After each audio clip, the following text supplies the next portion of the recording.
Good morning, everyone. We'll be starting in a few minutes. We're waiting for attendees to log on. Thank you.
Good morning, everyone. We're still waiting for some attendees to log on, so we'll just give it a few more minutes before we start. Thank you.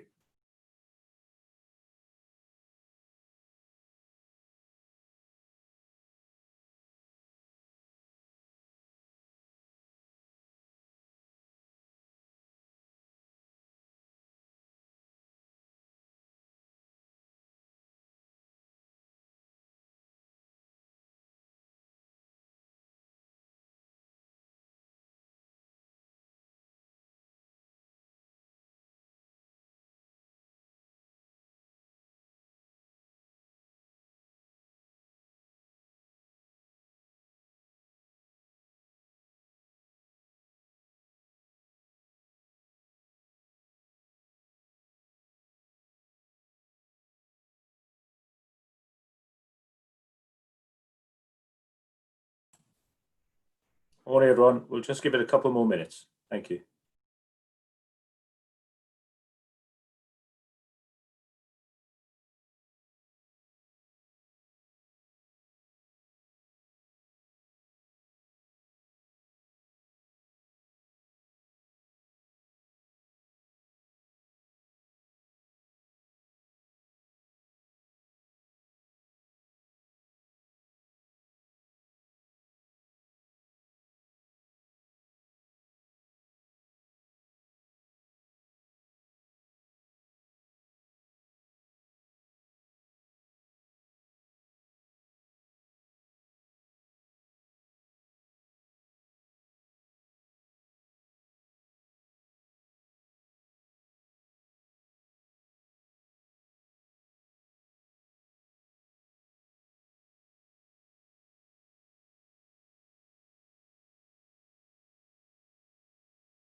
Morning, everyone. We'll just give it one more minute to squeeze some more people in, and then we'll make a start.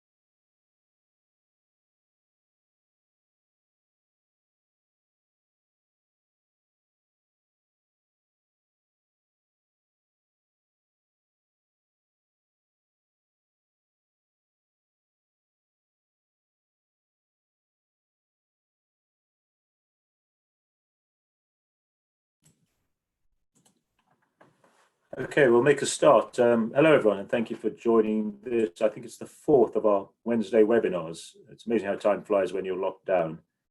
We had over 300 participants last time, and we're expecting over 500 today, which is fantastic, and I think shows the value of these webinars. On behalf of the CLA, I'm delighted to welcome you to what I'm sure will be another great event. My name is Mike Valencia. I'm the Regional Director for the South East. Your chair for today is Sarah Henry, our Director General. I'd like to say thank you to our partners, Carter Jonas and Barclays, who both have a speaking role today. I'd like to remind you that today's session is being recorded for future use, including availability for our members. And the format today, your microphones and videos will be muted throughout the webinar. And what will happen is the chair will come on next and introduce our speakers who'll each talk about their area. This will be followed by debate prompted by the chair, and then followed by questions posed by yourselves to the chair, who will then pose them to the panel as appropriate. Do please feel free to ask questions throughout this debate using the Q&A button specifically. And do please restrict your questions to the session subject matter. Otherwise, if you have any other sort of issues, of course, please approach the CLA for advice in the normal manner. So thank you. I really do hope you enjoy the debate, and I'll now hand you over to Sarah Henry.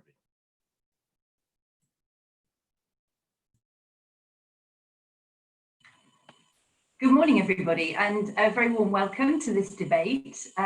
It's fantastic that we've got such a good turnout on such a sunny day, when otherwise you might have thought you should be outside on the farm.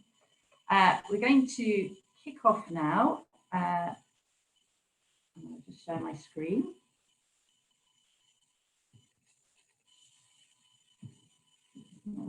Oh, there we go. Apologies. So I think the fact that we've got so many of us on the call today just demonstrates quite how topical and crucial this theme of the future of farming is. And I have to say that in my 30+ years working in and around farming and land use and the environment, I really can't remember when there was so much intense public interest in farming. And some of the publications that I put up on the screen just illustrate that there is a continuing welfare of publications and articles as people join in the debate. And that, I think, is a very good thing. We do really need the public to be interested in this. It's a crucial topic of public debate.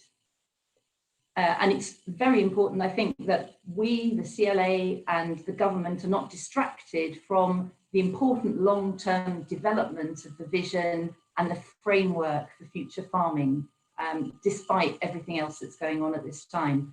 And so in particular, the CLA is continuing to press DEFRA on ensuring sufficient time to scrutinise the agriculture bill through Parliament, and also for a year's delay in the transition timetable away from the basic payment scheme, given how long the process is taking.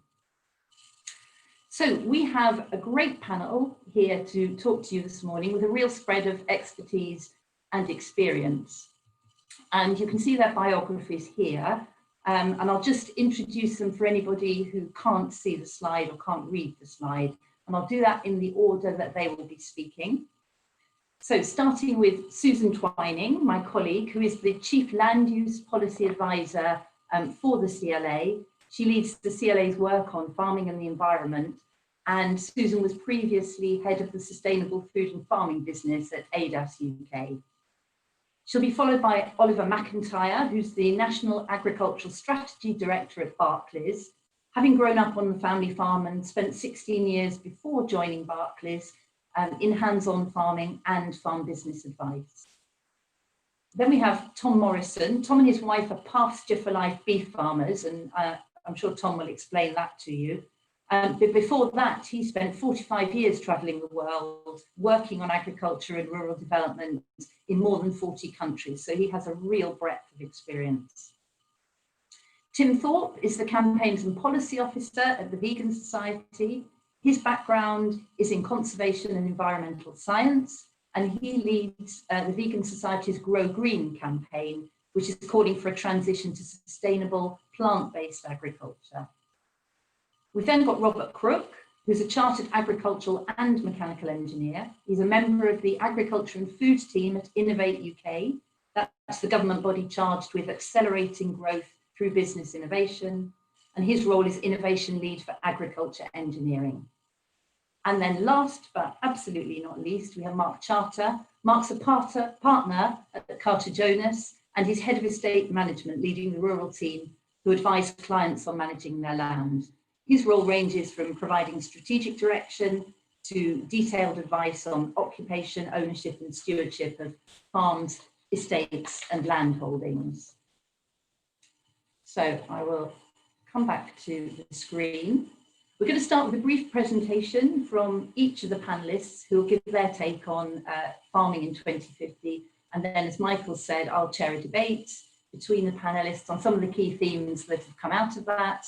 And then I'll put some of your questions before we wrap up. So let's get going. I'm going to hand over now to our first speaker, who is Susan Twining.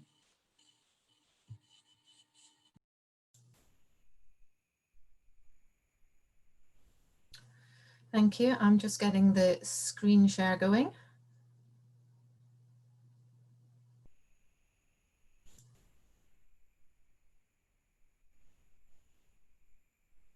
Is that working? Hold on.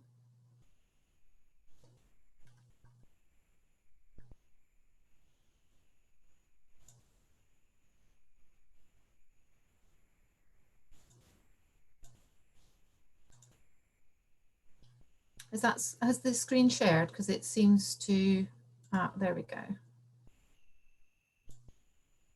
Aha, there we go. Thank you. Right, let's just put that onto full view. So good morning, everybody, and thank you for coming and joining us this morning. The following speakers are going to give a bit more specific ideas on a range of topics. So what I thought I would do is talk a bit about what's driving the changes, and then in the spirit of debate, I've given you some, I've got 3 scenarios for you to consider. So first of all, if we look at the first, hold on, I'm not on, aha, there we go. If we look at the trends and challenges that are shaping the future, these are quite well rehearsed, so I'm not going to go into a lot of detail on this, but clearly the rise in the global population is not going to be going away. Climate crisis is ever present with extreme weather, but over time there's going to be changing production patterns and population movement as well. And then there's the ever-present global price volatility in commodities that affects everybody around the globe. In the UK, there are a number of challenges. Despite regulation and best practice, we can't ignore the environmental impacts of farming. And we already know that there's low profitability in many farming enterprises. That, alongside the changing consumer trends, with the most prominent at the moment being the eating less meat and more plants, but there are a number of other changes that are happening in the way we consume and how we consume.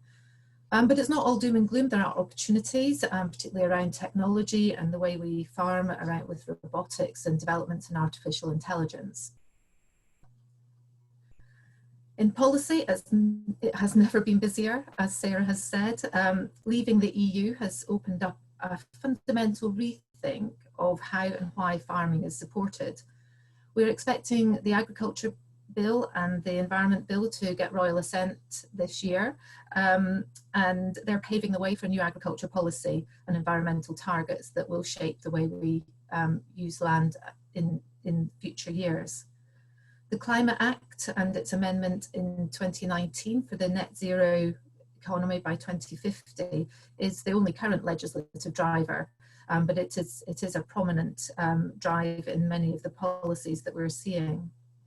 There are a number of other reviews that are ongoing and more still to come this year. And in previous presentations like this, I've mentioned, I've had a pop-up about Brexit, I've had a pop-up about the general election, and clearly now we've got a pop-up about COVID-19, which has added a layer of immediate disruption and economic damage and a degree of uncertainty about the future. So there are a lot of moving parts, but the value of food and the need to address the climate emergency and the nature crisis will set the direction of travel. So what will farming look like in 2050? Well, I think there are 3 areas that are likely to change: what the land will be used for, the farming structure and business arrangements, and how it will be farmed. So I've got 3 scenarios, each driven by a different priority that I'm just going to run through. I'm going to focus on how the land, what the land will be used for and how it will be farmed, as others will, I expect, will cover about structure and business arrangements. So if we take climate farming as the first one, this scenario is based on the Committee on Climate Change land use recommendations. And what we're seeing here is quite significant expectations of change in land use, particularly with an increase in the number of an area of trees across the UK. That's large-scale tree planting, as well as an increase of farm woodland, but also an increase of perennial bioenergy crops such as miscanthus or short rotation coppice, restoration of upland peat, and changes in some lowland peat as well to minimise the degradation there. And that will result in grass 25 to 30% less grassland and a reduction in the arable land. And in terms of farming activity, there will be a focus on moving to low carbon farming practices and low carbon systems. There, with an expectation with changes in dietary requirements, there'll be less ruminant meat production. But there may well be opportunities around new markets for tree products and new crops, as well as new farming systems such as indoor horticulture. The next scenario aims to look at restoring biodiversity and produce sufficient food. And this is based on a European study, some modelling work on agroecological farming, where there was no pesticides or synthetic fertilisers. Grazing livestock were essential, but there was 15% less in the UK. Dietary change would result in fewer requirement for fewer animal, with fewer consumption of fewer animal products, but more fruit and vegetable, 10% less food waste, and no imports of palm oil or animal feed. So the outcome of this modelling was that while there was still room for trees, there'd be an increase in trees on up to 10% of the cultivated land. There would be quite a significant change in land use in terms of the increase in permanent pasture with less arable. There would be a reduction in ruminant meat production, an increase in grass-fed livestock, and an adoption of wide-scale agroecological or organic farming practices. If we then take the third scenario, which is really driven by food security and looking at the high-tech data-driven farming, so the intensive sustainable farming to get more output from less inputs and land. This would involve things increased adoption of precision farming techniques in crops and livestock production, looking at robotic harvesting, real-time data, really having a data-driven farming, using the power of data to make farming much more efficient, and instant supply chain information to make things more efficient and hopefully profitable as well. This will have some impact on land use change because the intensification of the farming and small will allow more to be produced from less land, freeing up land for environmental management and carbon sequestration. So these are some of the potential futures, and there is development in all 3 of those and others. They all have value and they can all coexist. And I think there is no one solution. The question really is, what is the priority? How do we achieve the balance? And what needs to change now? So I will let you ponder those, and we may well come back to those questions later. But I will now hand over to Oliver McIntyre from Barclays Bank. Good morning, everyone.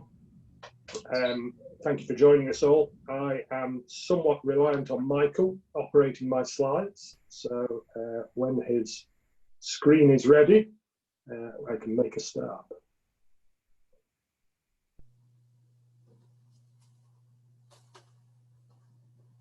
I would say talk amongst yourselves, but that's a little difficult at the moment. While he's sorting that out, I'll give you my sort of quick introduction into me and my background. I am very lucky to work as the strategy director for Barclays Agriculture, working alongside Mark Southern and a whole host of others operating the agricultural business within Barclays. I grew up on a small family farm in Lancashire and went to agricultural college. And then from there, I spent about 10 years in farm management about 6 years in farm business consultancy, doing all sorts of rural enterprise seeking grants and tenancy applications, and then joined the bank in 2006, first lending money for 5 or 6 years. And then after that, I was appointed as the agricultural specialist for Barclays, and then this sort of morphed into the role I have now of agricultural strategy director. I am not sure if Michael's got my slides up on the screen at the minute. I think Michael is having trouble with the, his screen is frozen, so we will try and get those up. I've got a spare copy.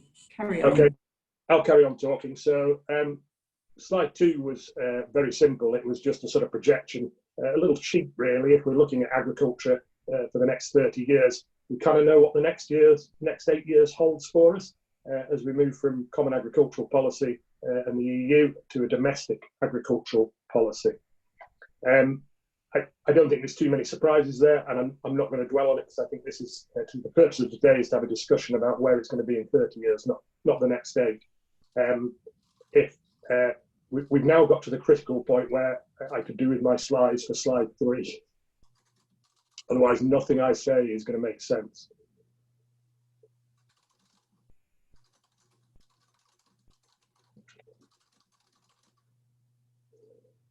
Perfect. So if you could go straight to slide 3, that would be fabulous.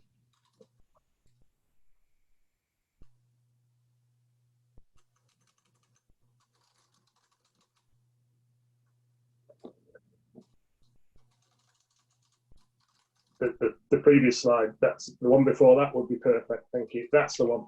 Perfect. Thank you very much. Apologies everyone for that. So in the sort of the key factors for me over the next 30 years will be clearly and obviously subsidy environmental payments. I think we're going to see those obviously subsidies going. There's no doubt about that. I think those environmental payments will be sort of split in my mind. They will continue to be what we call these days natural capital payments through things like ELMS and historically stewardship schemes. What we used to call under the original countryside stewardship character landscape. So all that sort of natural capital aspect. I think what we will see is more of a development of sort of what I bracketed commercial environmental schemes. So we'll be looking at carbon sequestration, we'll be looking at water quality, water and flood management, and I think there will be good opportunities there for farmers who want to go down that route to actually start generating some real income. If we could pop back a slide, that would be handy. The other thing that I think is going to be quite important is labour and technology. I think like all industries and probably an awful lot of countries, we've become slightly addicted to cheap labour. And I think there is the technology out there. So I think we're going to see more automation, we're going to see even more tech, even more apps, even more farm business management stuff, which brings us nicely on to box 3, which is management and efficiency and benchmarking. I'm a huge fan of benchmarking. I don't think you can do it enough. If you're not measuring anything, how can you manage it? How can you perform? I think for me, that bold bottom line on there is allegedly UK agriculture's increase in productivity over the last near 30 years. I've got a slight problem with that in that I'm not sure what the base was, but that is one curve we actually want to accentuate, not flatten. Carbon and climate, 2 people have already mentioned it, so I'm not going to dwell too long on it, but it does link into those environment payments and actually looking at, is there commercial gain, not just in the uplands, but all over the UK and farmland to actually sequestrate carbon, to store water, to get into the flood defence type system. One big area for me at the moment is public opinion, and I think my thoughts on that would be, let's not fight it, let's try and shape it and go with it. At the end of the day, there's a whole chain in agriculture that you don't need me to explain that goes from farmer to processor to retail and then to the consumer who walks through the retailer's doors. If those consumers say, we want this and we want it this way, the retailers will just go back to the processors, then come back to the farmers to demand that. The power of social media is amazing these days. You have only got to see what the amazing Captain Tom has achieved over the last few weeks to see that. And what I hope is that food security over the last few weeks has been high on the agenda. I think we really need to sustain that if we can as an industry. And what we've learned in the last couple of months is, you know, food journeys, food workers, all the way through from farmers right through to delivery drivers and processors, you know, that is vital.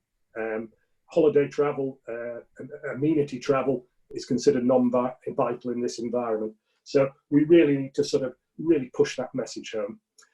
And for me, it doesn't matter, you'd expect this from a banker, cash will always be king. When I was discussing this with someone, they pointed out that cash use in the last 2 months is down 60%, would you believe? So whatever format it is, it basically means cash flow within the business. So sticking on that note, we can move on to the next slide, which is some farm business survey DEFRA figures. This is basically return on capital employed, and it's average values across a group of benchmark farms. Not every farm is reflecting this, but that's why we need to change this curve, and we need to produce more efficiently and get that curve above the return, because as you can see, for the last 8 years, the vast majority of the time with tricky markets, it's been really hard to make a living. You know, we are looking at a high asset base and a low margin industry, as we all understand. So on my next slide, if we could move on from that, you know, we are feels like we're sitting at the edge of a brave new dawn. And for me, it's 30 years on. It's exactly 30 years ago this summer that I left Agroecological College. What's the old phrase? Employ a graduate while they still know everything. Boy, did I know everything 30 years ago. Can't believe how much I've learned since. But some of the things we talked about when I was in my lectures were compaction, controlled trafficking, the need for soil profiling, soil sampling and nutrient budgeting, herd health plans. And the one thing we got drilled home in soil science was organic matter was the key to soil health and therefore the key to yield. We still seem to be, in some ways, not having those as industry standards. So for me, I think we've now got the tech, the equipment and the depth of knowledge over the last 30 years has absolutely massively improved. So these should become the basics and the core for productive agricultural production in the coming 30 years. If I could have one wish, it would be an end to the phrase, we do that because we always have. You know, farmers are so entrepreneurial, they're so dynamic in their diversification, they're so resilient, we really need to apply that to the core businesses now. Moving on to my last slide, which is, I'm sure, very familiar to a lot of you. It's the curve chain, the Kubler-Ross curve chain.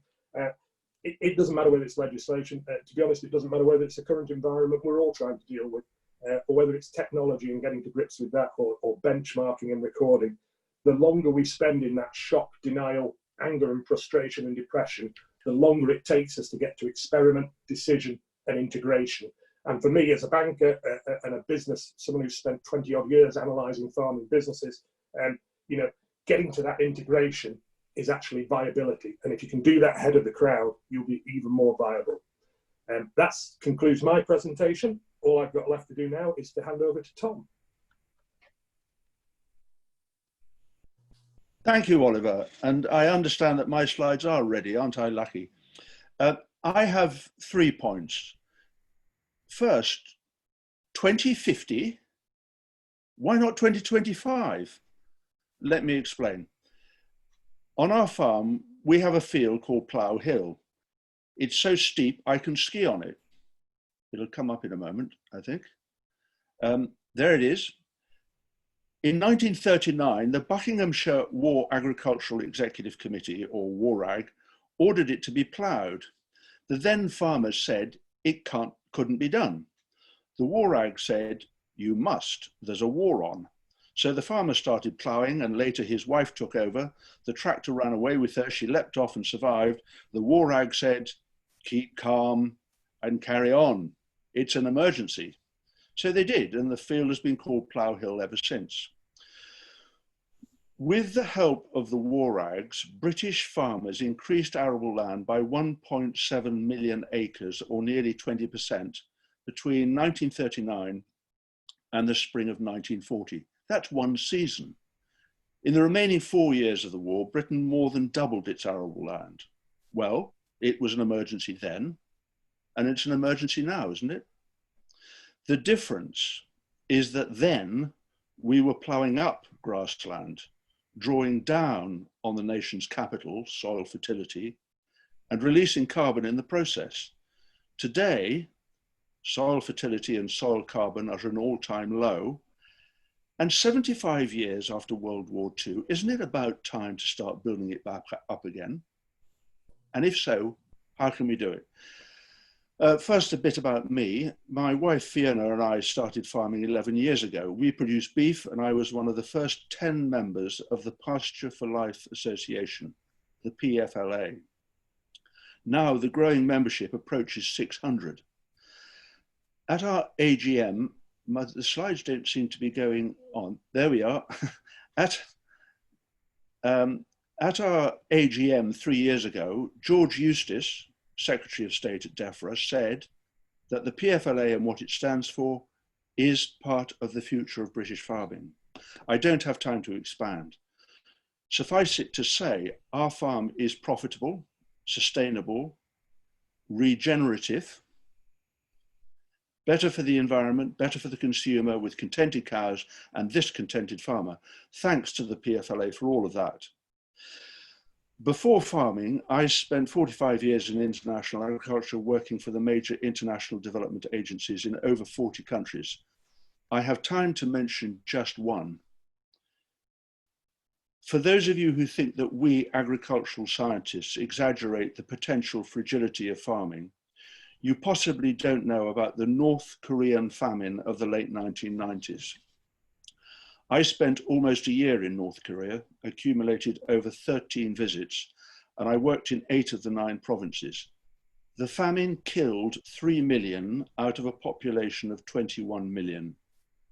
Its main cause was an almost complete absence of livestock or grassland in the arable rotation, a consequent overuse of fertilizer, and finally a massive fall in natural soil fertility. The soil died, and with it nearly 15% of the population.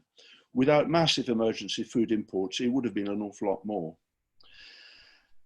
At last December's Livestock, Environment and People, or LEAP, conference in Oxford, Dr. Taro Takahashi of Rothamsted Agricultural Research Station said, "We know very little about what would happen to the world's soil if no livestock ever steps back on it forever." Well, the North Korean experience gives us a pretty good idea. That leads me to my second point, sequestering soil carbon. Carbon capture won't happen through some geoengineering wizardry. Rather, it will be through well-tried and proven farming practices, and it needn't be through a massive tree planting program. The world's soil is the largest terrestrial store of carbon, containing more than 3 times as much as the atmosphere. But farmed soils have lost between 30 and 70% of their carbon since the Industrial Revolution, and 2/3 of the world's farmland is under pasture. Well-managed grassland can, and historically has, sequestered more carbon than forestry. Think of the deep carbon-rich soils of the Ukraine or the American Midwest. They're the product of grassland and the animals that grazed on them, not the product of forests. Trees are part of the answer, but we can't eat them. We can eat the product of grassland. You can't incorporate trees into an arable rotation, but grass, you can. Over half of arable crops grown in the UK are for animal feed. The UK also imports half of its animal feed. This is extraordinary, but it becomes alarming. Firstly, they feed mainly factory farmed animals like pigs and chickens. And secondly, the feed is produced using mainly fossil fuel derived inputs, such as diesel and fertilizer. Historically, these are the cause of the vast majority of greenhouse gases. They're the elephant in the room. Ruminant animals eat mainly grass, which is part of the natural carbon cycle. And historically, this natural carbon cycle has not caused global warming. To conclude on carbon sequestration, changes to the UK farming will focus on the following: more grass in arable rotations, thus more ruminants; less cereal and oilseed animal feed grown in those arable rotations, and less imported animal feed. Here is a huge opportunity to reach our international greenhouse gas commitments on time. more permanent grassland or pasture. Natural pasture is more biodiverse, builds healthy soil, mitigates flood risk, provides an attractive landscape, and much more. Improved food labelling will mean that grass-fed means 100% grass-fed. The term grass-fed currently requires only that as little as 51% of feed is grass. Till the law changes, look for the PFLA logo, it guarantees 100%. And finally, farmers incentivized with public money for public goods, especially the public good of carbon sequestration. Third and finally, border tariffs. Michael Gove, formerly at DEFRA, said, Britain led the world into global warming with the first industrial revolution, and now has the moral responsibility to lead the world out of it. I agree. Not only do we have the responsibility, we have the capability now. But our farmers must not be undermined by lower priced imports from countries with lower standards. Thank you. Now I hand over to Tim Thorpe of the Vegan Society.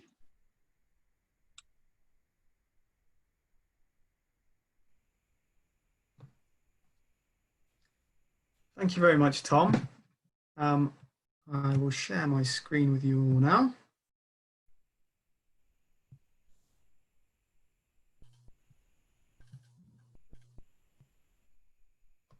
Fabulous. It's fantastic to have the opportunity to contribute to this event today.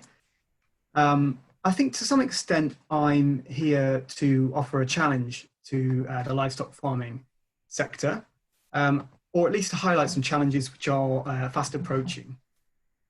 But these will of course have profound implications for arable farming and the land management sector more generally. As far as I can see, this challenge has three main parts. First and foremost, we've got environmental issues, which Susan covered earlier on, chiefly climate change and biodiversity loss, which are increasingly influencing the direction of public policy and agriculture policy. Secondly, we've got changing public attitudes towards the consumption of meat and dairy products. And thirdly, we've got the technological revolution in food manufacturing on a scale that's hard to exaggerate. I think people know where the debates are around animal farming, and I haven't got very long to cover that. So let me just cover a couple of basic facts. Animal farming is very resource intensive, especially with regard to our most valuable resource, land. And I appreciate some of the points that Tom's just made up. I hope we can pick them up later in relation to different land uses, carbon sequestration, forestry and pasture. But it is very land intensive, and it accounts for about 40% of the entire UK land area. And that's including both pasture and arable land for feed crops. This calculation doesn't take into account the large amounts of imported feed which are driving deforestation overseas. It also contributes to around half of the emissions from UK agriculture, primarily as methane and nitrous oxide. And while I think that is significant, I think in comparison to the issue of land and land use, that's actually a less important factor. These issues are going to put increased pressure on the industry and on policymakers.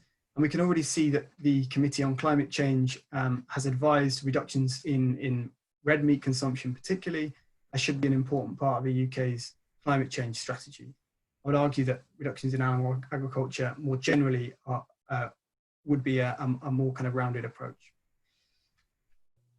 But the second challenge is that of changing attitudes to meat and dairy. The Vegan Society commissions Ipsos Mori to conduct a poll every couple of years, looking at the number of vegans in the UK. And we've seen this number quadruple between 2014 and 2019. So last year's estimate was around 600,000. And there's a reason to believe that this trend has continued with the Veganuary campaign, January of 2020, achieving 400,000 signups. So while vegans currently make about 1 or 2% of the population, there's a very significant trend there.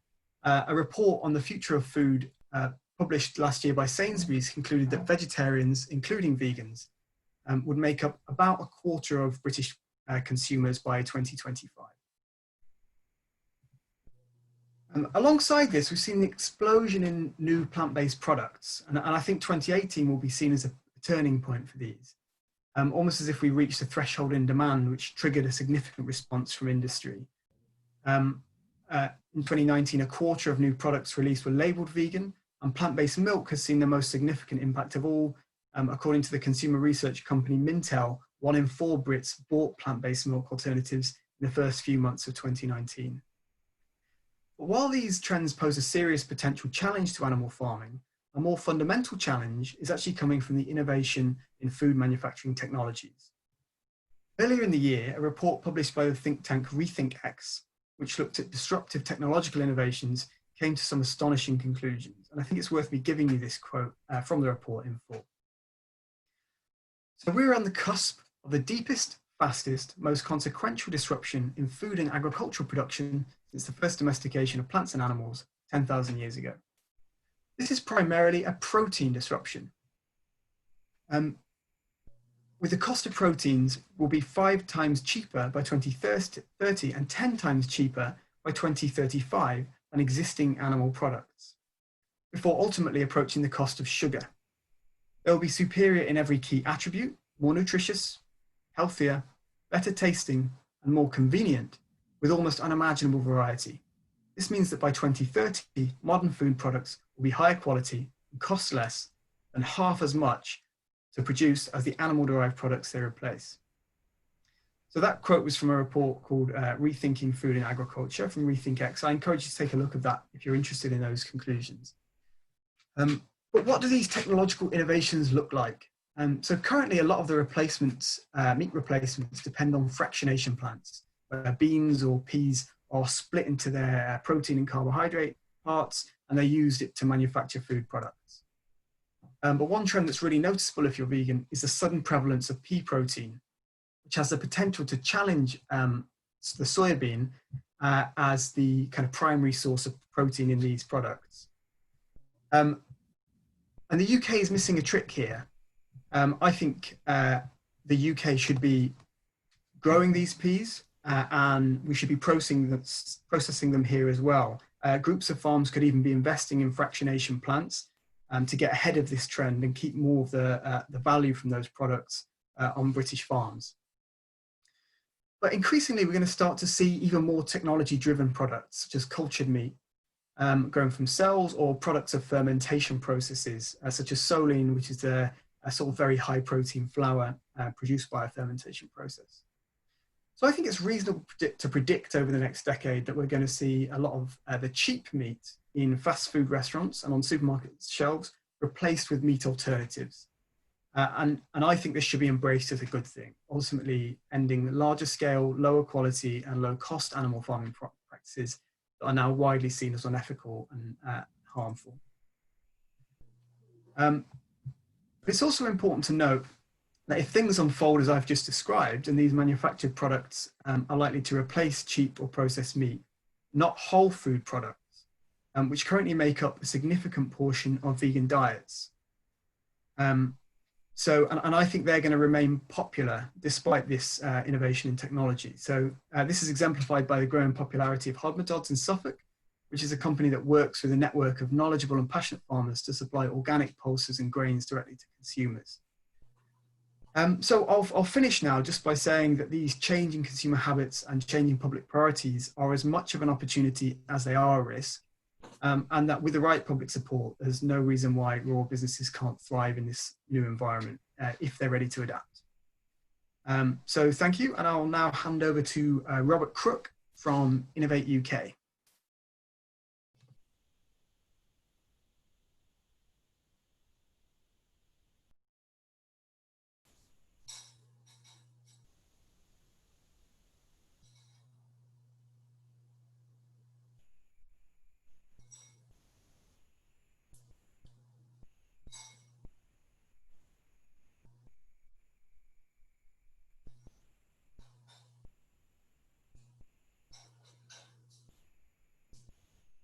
Good morning, everybody. So I'm Robert Crook and I work for Innovate UK.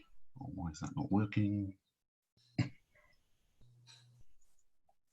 Right, there we go. So thank you, Tim. So I'm Robert Crook. I work for Innovate UK. A little bit more about myself. Whilst I'm an engineer, I actually grew up on a family farm. Actually, I've just discovered 5-6 miles from Tom, so that's quite interesting. So I've worked on dairy, arable, beef farm for the last 30 years. In my previous job, I worked for one of the global farm equipment manufacturers. So I've traveled around the world seeing food production systems in everywhere from North America, Africa, India, China, and obviously a lot of the time in Europe. Okay, so I'm going to keep things fairly simple, and I'm going to say that farming, from my point of view, is food production. I'll then make it complicated by saying that could include energy crops and it could include fiber crops. But food production is going to be a real challenge in the next 30 years. The world population is going to grow by 25%, and somebody's got to grow the food to feed the population. On the right-hand side there's a number of challenges for agriculture globally. Obviously, we need to increase production. We'd like to maintain profitability. Sustainability is a big issue, both environmental and animal welfare. And we need to manage resources going into the production, whether that's seed, fertilizer, land, water, all of those things. We need to control waste, either wasting the food we produced or wasting the inputs to produce the food. The workforce is going to be a real challenge for many people. There's an aging population working in agriculture globally, and the skill level of the workforce needs to increase to match the equipment and technology that will need to be used. Obviously, we're talking about climate change and net zero, which is going to have a big impact on farming. Water usage is a problem in many countries and may become a problem in the UK. At the bottom, I've put consumer preferences and consumer demand, which is obviously who we should look after. And they're going to demand quality and traceability. So I'm just going to talk through some of the technologies that we as Innovate and the industry are working on at the moment.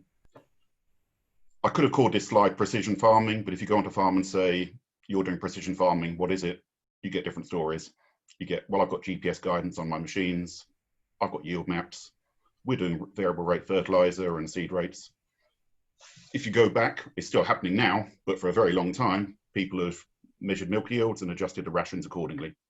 Robert, So I'm sorry to interrupt. I'm sorry to interrupt, but your slides aren't changing as you're talking, so we can't see. Oh, they're on my screen. Ah. Carry on. I think that's all we can do. Maybe just talk, not assume that everybody can see them, please. Oh, well, it's a bit of a pain. Let me unshare and share again, see what happens. Is somebody still sharing? It says you cannot share while other is sharing.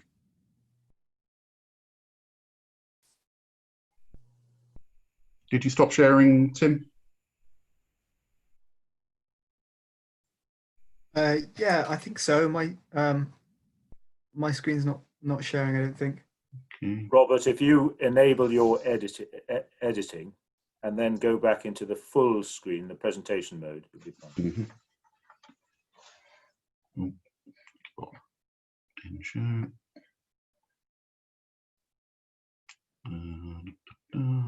Exit full screen. Share.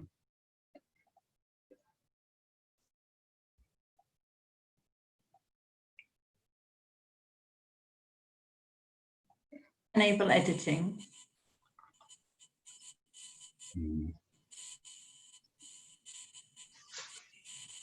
Strange. Show. So they're changing now. That's good. Are they? Yeah. What can you see? Farming equals food production. As full screen? No.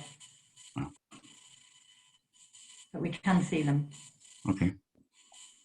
Now can you see full screen? No, but we can see the slides, so you can carry on. And they're changing? Yes. Okay, so I finished food production. So can you see data-driven decision support? Yes. Okay, thanks. So sorry about that. So I was talking through this one about what precision farming is on the left. And you talk to different farmers and you get different descriptions of what they're doing.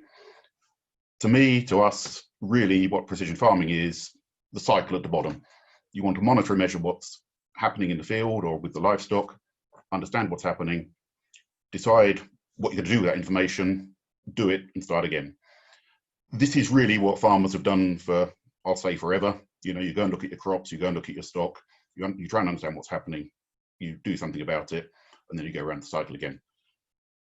The smart bit is data-driven decision support, where we're using sensors on the land, on the animals, to monitor what they're doing, to monitor it frequently, to get precise data, and then we're using AI and data analysis techniques to decide what's happening. So top right, we've got a dairy cow, could be a suckler cow. This is showing all the potential sensors you can put on a cattle: ankle bracelet, neck collar, sensor in the rumen, and you can have a camera just watching the cattle as they move around the building. Typically, you wouldn't have all of those on the cow. There's different brands doing different things. Bottom right, you've got, I'll say, the field application, which is sensing by satellite, by aerial, by drone, by field scouting. Again, going into the AI model, and then you're deciding what to do. So you're looking at the soil, does it need you're looking at the nutrients, you're looking at the moisture levels, you're looking at the crop, is it healthy, is there disease, what's the yield? So this is data-driven decision support, which is really monitoring, understanding, deciding what to do, doing it, starting again. And this is going to drive a lot of the technologies, because all of the time we want to measure what's happening and do something about it. Good farmers do it already. Less good farmers do it less well. Okay. A little bit about net zero emissions. Obviously, there's two real methods. You reduce the emissions or you capture the carbon.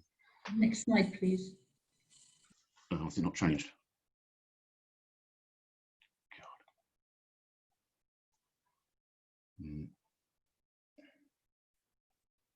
That's right. Got it. God, don't know what's happening. So net zero emissions, and really in agriculture, we're working in three areas. We can work with the soils, we can work with the plants, we can work with the animals. Obviously with plants and animals, we're looking at breeding, we're looking at nutrition, we're looking at management on how you can control emissions from livestock, particularly ruminants, and obviously with plants, how you can increase production and maybe absorb carbon. Both of those are feeding back into the soil. So waste from livestock is going into the soil. And obviously the animals are grazing the plants growing in the soil. It's obviously complicated because things like tillage management are now important. But if you're doing zero till or min till, then it's difficult to incorporate waste from your livestock. And obviously it's very difficult to grow things like potatoes in a no till or min till environment. Okay, let's try a different way. Did it change? Not yet. God, what's going on? Right. Yes. Something weird happening. Okay. Another area of technology we're working in, robotics and automation. As an engineer, I can't do a presentation without some pictures of robots, so here they are. Robots can be used across a wide spectrum of agricultural operations. Yeah, top left, small robot company with a scouting robot that'll travel across the fields, monitor the crops, look for weeds, look for disease, and feed back into the system of what the crop needs to maintain its health. Top right, milking robots, getting fairly commonplace now. They're now working, they're now proven. And I think if you've ever been on a robotic dairy farm, they are just so calm, so relaxed. You know, they're good for animal welfare. They give the herdsman time to do his job properly, and they do a lot of monitoring of the milk quality and the milk health so they can understand the cow health. Bottom left, robotic harvesting, which is a real challenge now, especially with the COVID labour situation and possibly the Brexit labour situation. So robotic harvesting is one of the holy grails for us as an organisation. It's difficult because it's easy to pick one strawberry. It's more difficult to pick 100. It's really difficult to pick 1,000. And then if you allow for the crop growth, the ripeness of the fruit, the different layouts of the houses, then you know, it's a real challenge.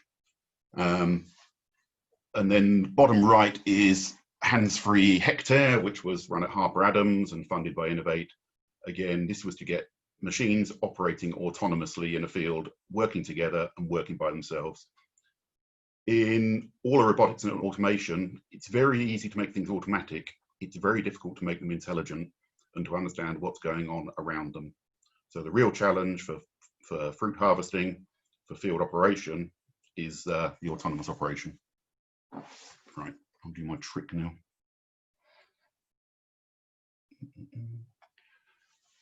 A little bit on alternative production systems to control emissions from animals. Maybe housing is a solution. Top right is a dairy house in the Netherlands. So they've actually taken a greenhouse type structure. They planted trees in amongst the cows. They have a porous soft floor, so the cows lay anywhere in the building. They scrape it twice a day with a robotic scraper, but the building is sealed. So they're controlling the emissions from the cattle by containing them in the building, managing the air exchange, and also using the trees and the environment to contain the methane emissions.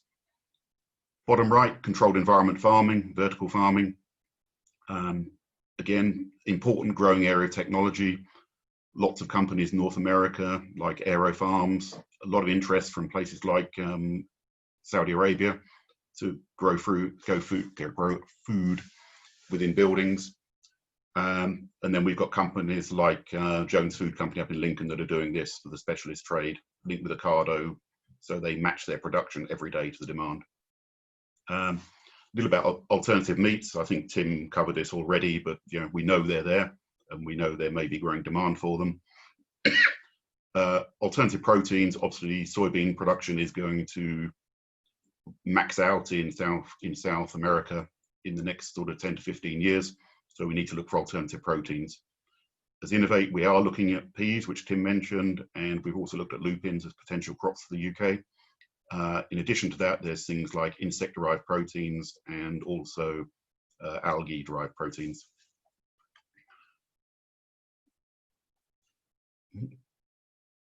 So, just some final thoughts.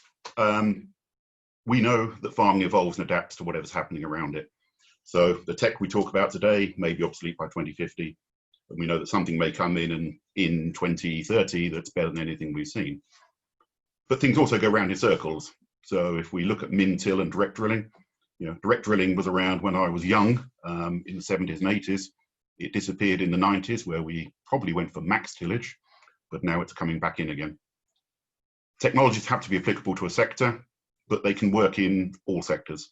So an example, on the cattle center technology, whilst most of it's developed for dairy production, we know of a couple of highland suckler herds that are using boluses to monitor their suckler cows. And a lot of the arguments work whether you're conventional farming or organic. You still need to measure, decide what to do, and do it.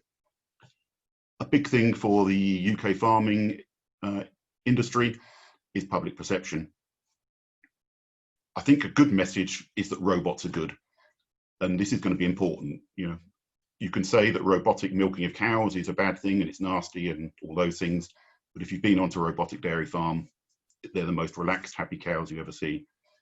But if we're going to do autonomous operation of machines in fields, the public need to be aware of what they're doing, and they want to know that they're a good thing and they're not a scary thing. Other question, does the UK farming industry want to be part of growing food production? If it does, it's got to innovate. If it doesn't, I think we're going to have to rely on imports from somewhere else. Last 2 points, simple one really. For innovation to be successful, it has to fix a real problem. It has to work reliably to fix a problem, and it has to be supported and be adopted. Simple. And obviously, it has to generate return. So that's my presentation, and I look forward to questions at the end. I'm going to hand over to Mark Charter of Carter Jonas. Robert, we'll share my screen and then we start.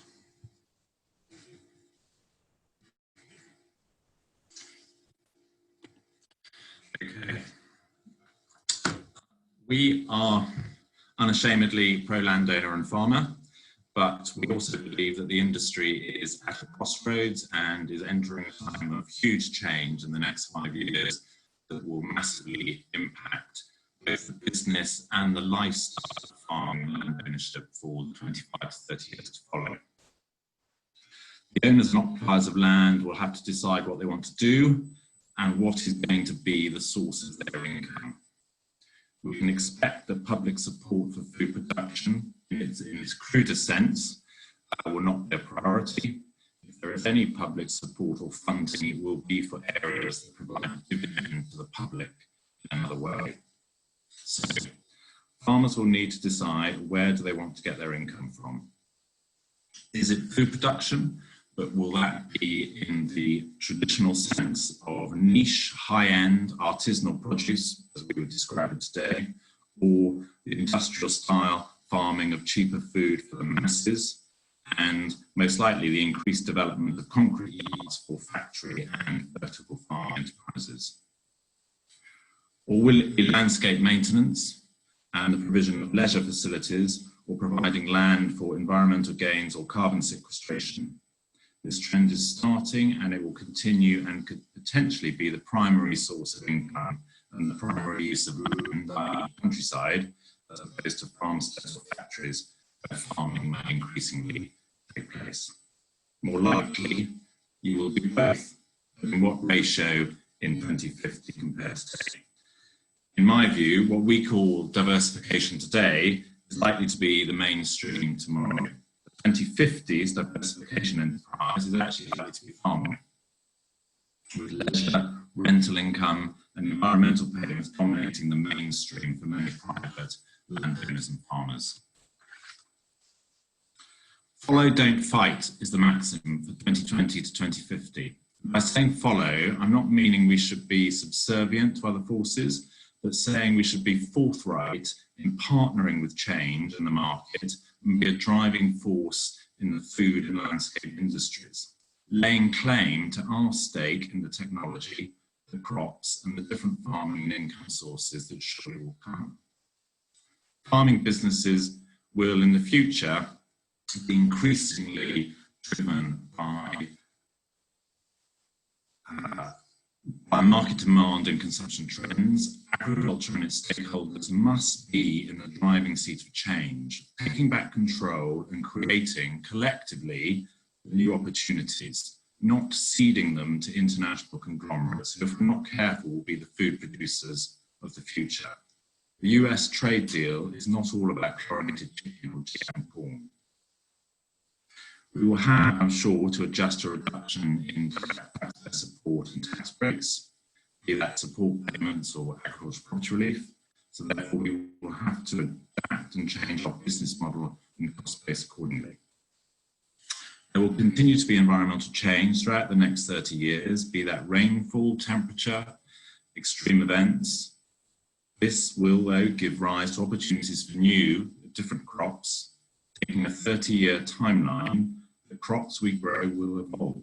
We now have time to influence, invest in R&D, and participate in and exploit those changing consumer tastes. There is every prospect less meat will be consumed per capita in the years ahead with an increasingly vegetable-based diet. We don't have the right to produce meat if the public want to eat something else, but we do have the right and should be exploiting and influencing those trends so that we control, drive and follow the market and do not look left behind. I would urge as many as possible to embrace the new environmental income streams. The Environment Bill and opportunities to sequester carbon or provide environmental gains in many different ways could potentially transform the income profile of many farmers and landowners, providing secure long-term income sources throughout this period. I also think it will lead to closer working relationships and partnerships between landowner and farmer or tenant for their mutual benefit. In my view, I think this is the foundation stone in allowing us to follow and influence change rather than fight it. I highlight here the 4 areas where I believe the sector is likely to see structural change. I believe there will be an increased separation of land ownership from farming and the occupation of land. with the ensuing breakup of holdings. I think family farms will continue to decline in numbers, but they also have the potential to become more niche in their business model. The landowners of 2050 are more likely to be diverse property owners than producers of food. The food producers of 2050 could be industrialists, not farmers, if we're not careful. The farming enterprises of 2050 that do remain could and most likely will occupy more land and premises owned by different people. More farms will be broken up, and farmhouses and farmsteads will be owned independently from the farmland for lifestyle purposes. Vertical farming and the like is one of the challenges we shall face. Not all farming will need to happen on a farm in the future.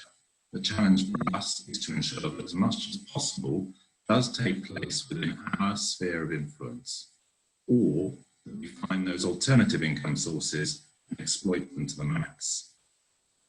The marginal areas and uplands could increasingly lose farming for food production's sake as an income source and become landscape destinations with increased tourism and leisure, and play an increasingly important role in environmental offsetting programs and the like. But admittedly, as others have said already, at what cost to agriculture and livestock influence on that landscape. So 2050 need not be feared, but it will be a very different business model, a very different lifestyle for the next generation. Thank you everyone for listening. I look forward to others' thoughts and some interesting questions to follow, and shall now hand you back to Sarah. Thank you very much indeed, Mark. Right, so this is the point where we move into debate mode, and I'm hoping to get a proper debate going, so I encourage the panellists to disagree with each other to some extent. It'd be really boring if everybody agrees with each other, although the conclusions might be quite interesting. So I'm going to kick off with a question. I'm going to go to Oliver first of all. This is all going to cost money, all of this transformation. So who should foot the bill for transforming farming by 2050? Where will the investment come from? Well, my view would be there's obviously a balance between the grant system that we've seen, and we've seen those sort of farm business efficiency grants over the last 2 or 3 years, which are always helpful at encouraging investment. But you know, if we look at agriculture as a sort of UK PLC, we're basically sitting here with about 18.8 billion of debt at the end of March. Sat against that is 8.3 billion of credit balances sitting in farming bank accounts at the moment. Interesting, the credit figure's at 4.6%. The debt figure year on year is actually down 0.65. What that gives you, and I'm going back to my sort of farm business consultancy days, is actually a net debt of 10.5 billion. And that is sitting against an asset base of probably 250 billion in land and buildings alone. There is other debt in the creditor lists, depends on what the markets are doing, 2 to 5 billion and the time of year clearly.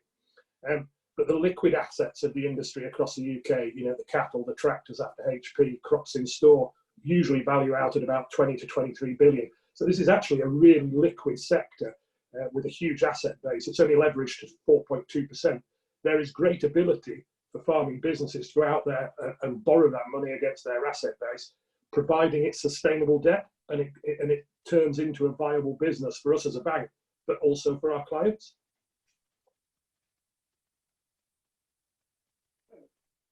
You're on mute, Sarah. Sarah's on. Tom, do you want to come in on that as well? And could everybody else mute themselves meanwhile? Thank you. Did you say me, Sarah? Yes, yes. I just wanted to add to what Oliver said, that Michael Gove said at the Oxford Farming Conference and the Oxford Real Farming Conference a couple of years ago that the amount of money that has now stopped going through Brussels and back to UK farmers would carry on. And he said, and if necessary, even more. In other words, so people are saying that subsidies are going to stop. Yes, the subsidy bit is going to stop, but we're going to be paid to do more environmentally friendly things. So the same amount of money will still flow into UK farming. And I think that support from government, from the taxpayers, can be really important, but it's probably only going to be a small proportion of what's needed for the transformation. I was going to ask Robert whether he'd like to come in and just tell us generally, where does money come from in order to fund innovation of the kind we're talking about? Okay, so where we sit as Innovate, we are part of UK Research and Innovation. So UK Research and Innovation is the umbrella organisation for things like Medical Research Council, British Biological and Biotechnical Research Council. So there's 8 research councils, and Innovate is the part that funds innovation. And then we all report into BEIS, Business, Energy, Industry and Science. But we're funding innovation for companies that want to do the innovation. We're not funding the end users. We want to create the products, fund the people who've got a good idea. They don't know how to get it into, they don't know how to finish off the development, get it commercialized and turn it into a product. So we're trying to fund those organizations to produce a product that they can then sell to end users like farmers. Okay. Business. Yeah. Back to your original question, I think one of the things is that the investment needs to come from the innovation itself. There's no point in doing innovation that doesn't fix a problem, that doesn't work and doesn't generate funding. There's no point in spending the money if it doesn't work and make you money. Great. I think Oliver wants to come back on that. I think that's a really valid point, Robert. For us, we can invest in all sorts of things, but if it doesn't show a return by, improving efficiency, increasing yield, or reducing costs, it's a non-viable investment. So I suppose one of my wishes from the technical side would be that there needs to be far more communication about some of this innovation, and whether it's coming from the bottom up or the top down. I meet an awful lot of people in the industry who've solved problems that don't actually really exist at the moment. Great, thank you. I'm going to move on to another question now, just in the interest of covering some more of the key areas. So this one is to Mark to kick off. Mark, with so many potential competing uses for land, who will control how land is used in 2050? How will those choices be made? Absolutely. I suspect control will ultimately be dependent upon where the money is coming from, and I think that's, in my view, that's where the farmers and the landowners and bodies like the CLA and the NFU have a role to play to make sure that we're in control of those income sources. The minute you cede control to third parties, they want influence. So, yes, subsidy will drop away. So that will be, an element of the government backing off in terms of direct support. But I think the environmental range of income streams and sources will, I think, replace that. But ultimately, the landowner and the farmer can be in control of that through the agreements it can strike with bodies that may be paying, the income for the environmental offset. I think, ultimately, I think the farmer and the landowner is a strong position to play this right, to remain in the driving seat. Great, thank you. Susan Twining, what kind of framework do we need to make sure that land is used in the way that the public or the government or landowners think it should be? I think there's a lot of calls at the moment for a land use strategy, which is recognising that there are lots of difficult choices that we've got to make in the future around not just the farming and the environment, but also around housing and industrial development. So it does feel that there needs to be some sort of, a lot of people feel there needs to be some sort of framework to make the decisions about what should land be used for. The commonest one is, where should all the trees go? How do you get the right tree in the right place? And when you start thinking along those terms, it's easy to end up that what we need is a land use strategy, and we need people to, from top down, to be making decisions about what we're doing at a farm level. I think we would argue that that's not necessary. And particularly when it comes to farming, forestry and the environment, I think the people who know their land best and are in the right position to know what's best to do that within the economic business around that.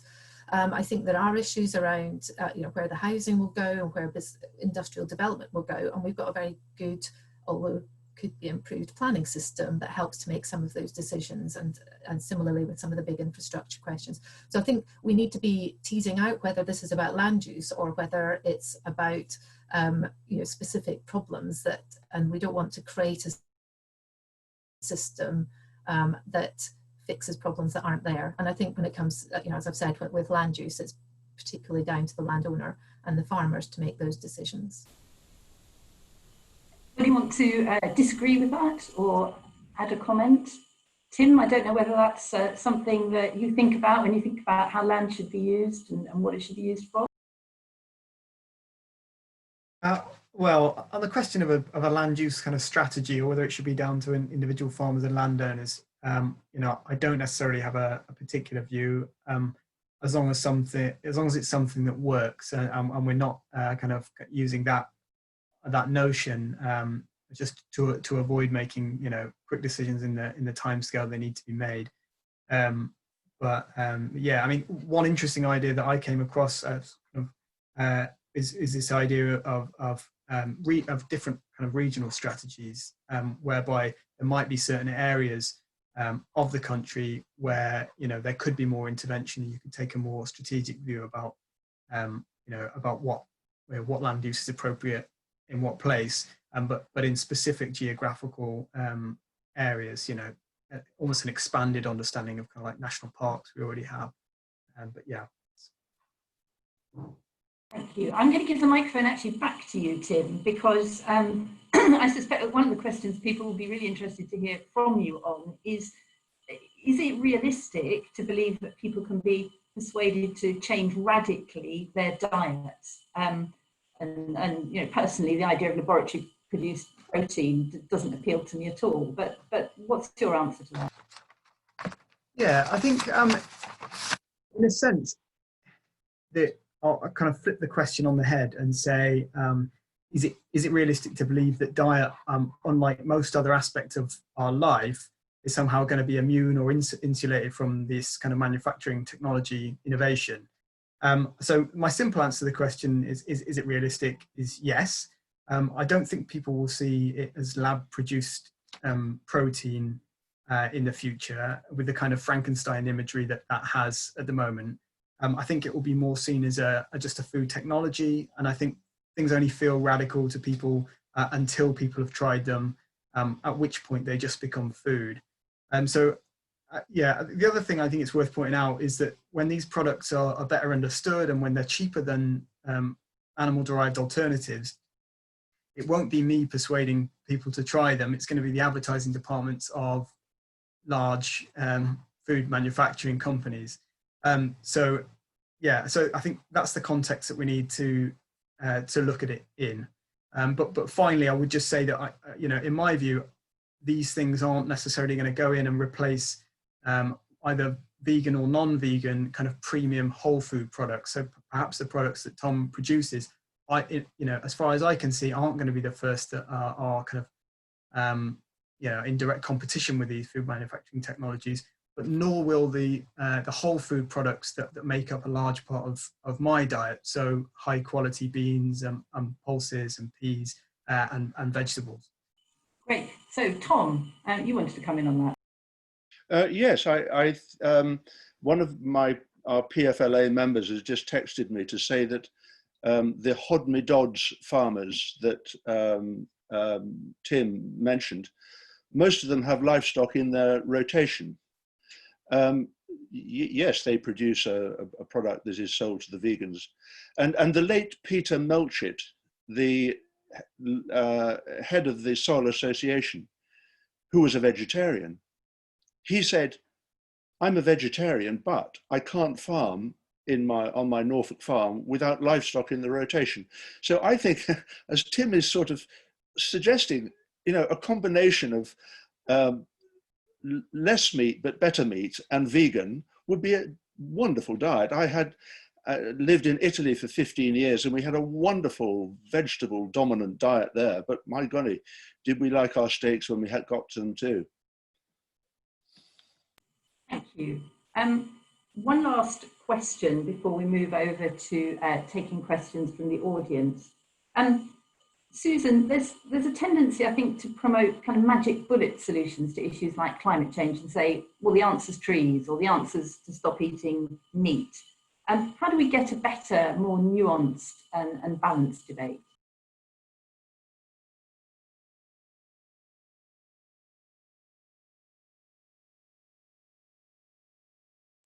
Can you hear me, Susan? Are you there? I think Susan might have... Sarah, I have the balanced debate around climate change and other...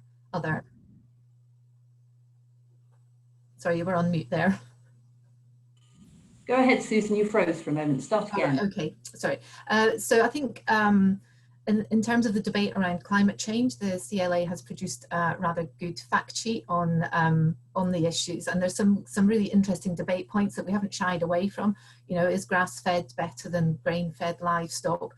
Is almond milk from California got a lower carbon footprint than dairy milk produced in Somerset? And we haven't shied away from those, and the facts are there, and it's been very fact checked. Now, I think what we need to be doing with that, some of it isn't comfortable, it's not the answers that we want necessarily, but we need to be taking those footprints in a broader perspective, because where you might have all these things have trade-offs. So you might have carbon benefits for one system, but there's actually biodiversity benefits alongside those. And I think if we get very single-issued and polarised in the views, then we actually miss opportunities to get the right solutions to come up. I strongly believe that every single farm has got a different solution as well to this, and it depending on the set of circumstances of the farm, the soil, the location, the climate, the farmer themselves. And I think we need to be keeping open-minded to allow that innovation and those skills to come to play in order to solve this. Thank you. Tim, very briefly, please. Great, yeah, so I just wanted to say on that, I think I've actually seen some of the CLA briefings, and I think they are excellent actually in terms of the climate change briefings and stuff. I think in a sense, the one way we can achieve a more nuanced debate is by kind of cutting out the media on this and having more direct discussions with people from different backgrounds, because obviously the stories that get attention in the media, in land management and agriculture, more than, well, just as much as anything else, are often trivial or attention grabbing things that often become a caricature of people's ideas. The other thing I would say quickly is that magic bullet implies that it's a single solution to solve complex problems, and that very few people are actually suggesting, for instance, that tree planting or veganism would solve the issue of climate change. There's obviously a much more complex issue, but what we shouldn't be doing is closing off bold or ambitious ideas that can make a positive contribution as part of a wider set of changes, because I don't think that's a good idea either. So I think, one thing I would say is we shouldn't confuse nuance with a kind of lack of ambition. Thank you. So I'm going to move now to, we're running close on time, but I'm going to move to one or two of the questions from the audience. A really topical question from Peter Withers here. What are we learning from the COVID-19 crisis, and how will that change farming, do you think? Obviously, there's been lots of discussion around food security and things like that, but would anybody like to have a go at that? I'm looking at Oliver, I know has got to go soon, whether you'd like to come in on that.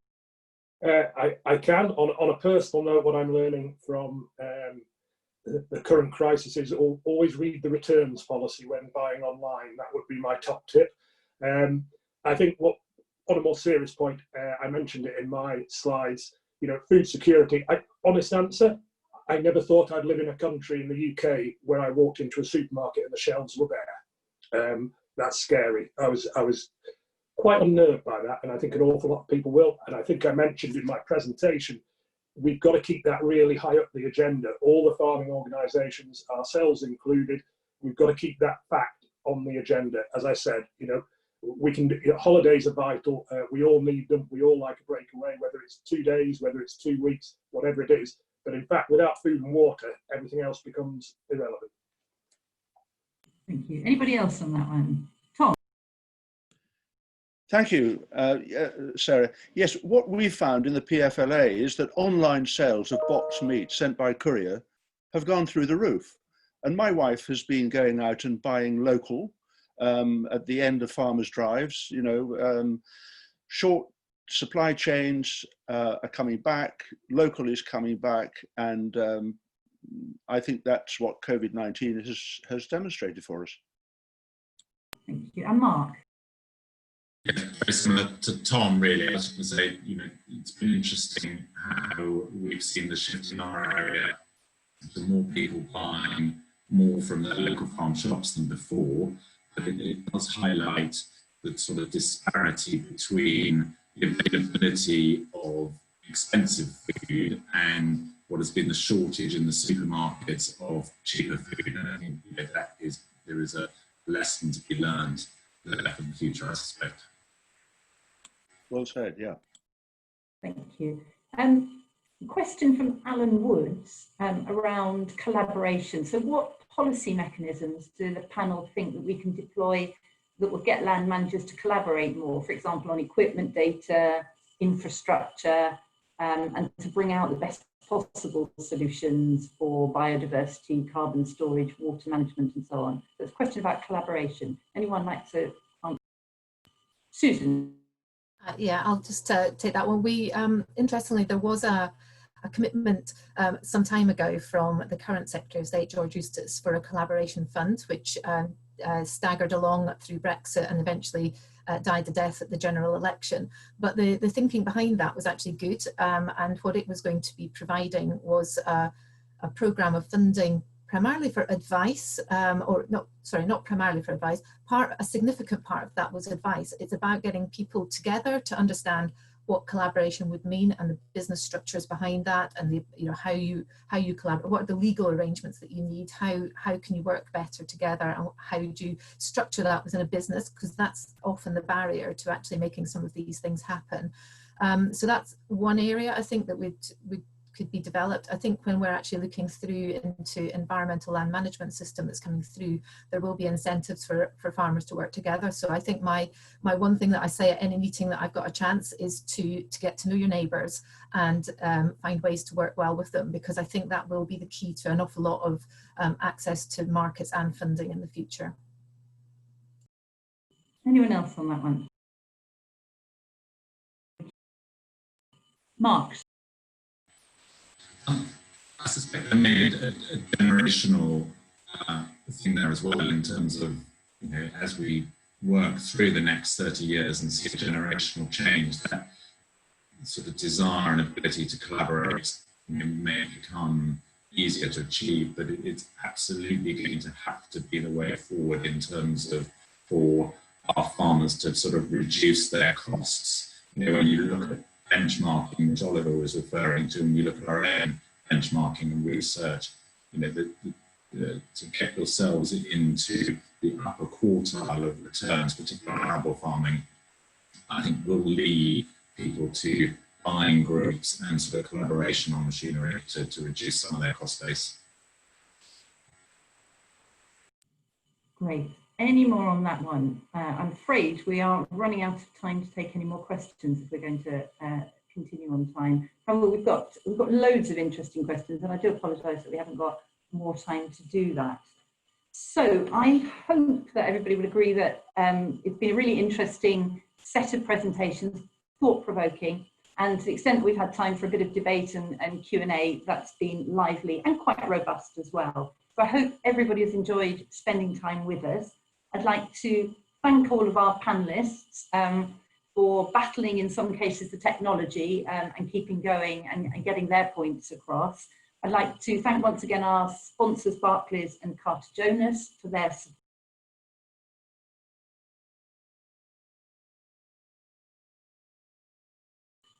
I get to share my screen one last time with you. Bear with me. And okay. I've got the same problem as before. So that you can see that we have future webinars coming up. Next week we have one about residential lettings. And then something definitely to put in your diary is that we have Henry Dimbleby, who is working on the government's food strategy for one of our future In Conversation sessions on the 15th of May. And you can find full details of the whole programme on the CLA website.